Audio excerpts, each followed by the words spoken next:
আল্লাহ মালাকুল মাউত কে বলবেন, মালাকুল মাউত কি অবস্থা? বলবে সব শেষ। মাইয়াপ্পা, কে বাকি?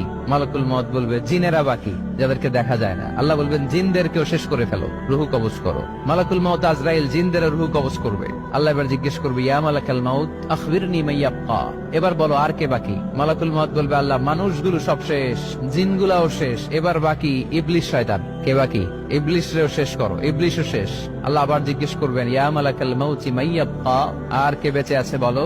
মালাকুল মাউত বলবে, আল্লাহ আপনার কথা অনুযায়ী পৃথিবীর সব মানুষের রুহু কবজ করলাম, সব জিনদের রুহু কবজ করলাম, ইবলিসের রুহু কবজ করলাম, এখন আছে শুধু ফেরেশতা। আছে কারা? যাও ফেরেশতাদের রুহু কবজ করো। ফেরেশতাদের রুহু কবজ হয়ে যাবে। এবার আল্লাহ জিজ্ঞেস করবেন, ইয়া মালাকাল মাউত আখবিরনি মাইয়াব্বা। মালাকুল মাউত বলবে, আল্লাহ আপনার কথা মতো ধরে ধরে সব শেষ, ফেরেশতাও শেষ, 4 জন ছাড়া। কয়জন ছাড়া? জোরে বলেন, কয়জন ছাড়া? ইসরাফিল, জিব্রাইল, মিকাইল, আজরাইল।